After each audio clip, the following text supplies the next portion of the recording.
சீக்கிரம் வரப்போகும் இயேசுவின் நாமத்தினாலே இந்த ஜீசஸ் வித் அஸ் நிகழ்ச்சியின் மூலமாக உங்களை சந்திப்பதில் மிக்க மகிழ்ச்சி. எல்லாரும் எப்படி இருக்கிறீங்க? சந்தோஷமாக இருக்கிறீங்களா? ஆண்டவர் தினம் தினம் நம்மளை நடத்தி கொண்டு வருகிறார். ரொம்ப ஆச்சரியமாக நம்ம நடத்துகிறாரு. புது புது காரியங்கள்லாம் நமக்கு ஆண்டவர் போதிக்கிறாரு. இன்னும் ஆண்டவருக்குள்ளே பலப்படுங்க, தைரியப்படுங்க. எப்படி நீங்கள் ஜெபிக்கிறீங்க எனக்கு தெரியாது. என்னோட நேரத்தை ஆண்டவர் கூட செலவு பண்ணுங்கள். அதிகாலையில் இருந்துச்சு ஆண்டவர் கூட ஜெபம் பண்ணுங்க. எப்போல்லாம் நேரம் கிடைக்குதோ அப்போல்லாம் ஆண்டவரோட ஒரு உறவில் இருங்க. மனசுக்குள்ள நினச்சிக்கோங்க, ஏசப்பா இந்த வேலை செய்யும்போது கொஞ்சம் ஃப்ரீ கிடைக்கும். சாப்பிட்ற டைம், டீ குடிக்கிற டைம்லாம் நமக்கு ஃப்ரீயான டைம் இருக்கும் ஒர்க்கிங் டைமில்.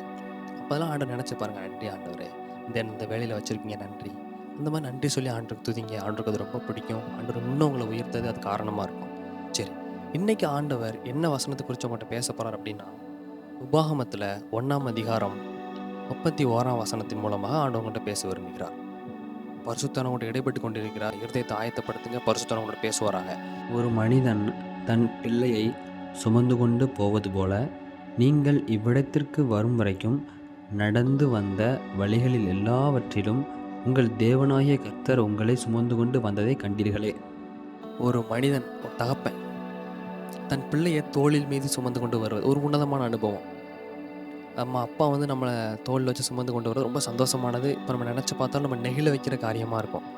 இதை போல் இஸ்ரவேல் ஜனங்களை ஆண்டவர் தன்னுடைய தோளில் மேல் சுமந்து கொண்டு வந்தாராம். உங்களையும் அப்படித்தான் ஆண்டவர் நடத்தி கொண்டு வருகிறார். நல்லா நினச்சி பாருங்களேன். ஒரு முன்னாடி உள்ள காரியத்தை இவ்வளோ பெரிய பிரச்சனையாக இருக்கும், ஆனால் ஆண்டவர் அற்புதமாக அதில் ஜெயிக்க உங்களுக்கு பலம் கொடுத்துருப்பார். இப்போ ஏன் நீங்கள் அந்த விசுவாசம் எங்கே போச்சு? உங்களுக்கு ஏன் சோர்ந்து போகிறீங்க? இந்த விஷயத்துக்கு ஏன் சோர்ந்து போகிறீங்க? இதையும் ஆண்டவர் நடத்துவாரே.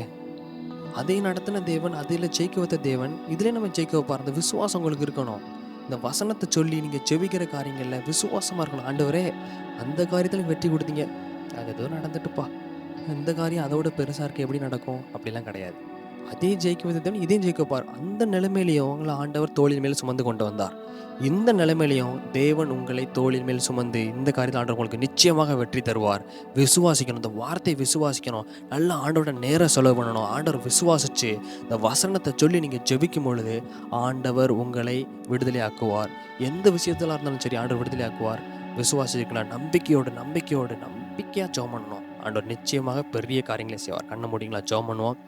ஆண்டவரே, எங்களை தோளில் மீது சுமக்கிற தேவன் ஏசப்பா, நீங்கள் எவ்வளோ அன்பானவர் ஆண்டவர். இப்படி ஒரு தேவன் எங்களுக்கு எங்கே ஏசப்பா கிடைக்கும்? ஆண்டவரே, எங்களை பிள்ளைகளை போல தோளில் சுமந்து கொண்டு வருகிற தேவன். இனி மாத்திரம் இல்லை ஏசப்பா, எப்பொழுதும் எங்களை தோளில் சுமங்க ஏசப்பா. இந்த பிரச்சனைகளிலிருந்து எங்களுக்கு விடுதலை கொடுங்க ஆண்டவரே. இந்த பிரச்சனைகளிலிருந்து ஆண்டவரே எங்களை தோளின் மீது சுமந்து வேறு இடத்திற்கு மகிழ பண்ணுங்க ஏசப்பா. எங்களை கூட்டு போய் ஆண்டவரே வேறு இடத்துக்கு கொண்டு போங்க ஆண்டவரே. இந்த பிரச்சனைகளெல்லாம் நீக்கி எங்களுக்கு விடுதலை கொடுத்து நடத்துங்க ஆண்டவர். உங்களால் முடியும் ஏசப்பா. நீங்கள் தான் சொன்னீர்களே ஏசப்பா, கண்டீர்களே அப்படின்னு நாங்கள் கண்டிருக்கோம் ஏசப்பா. இன்னும் காணத்துக்கு எங்களை ஆசீர்வதிங்க. தேவ கிருபை எங்களை தாங்கி நடத்திட்டோம் ஆண்டவரே. இயேசு மூலம் ஜெபிக்கிறோம் நல்ல பிதாவே.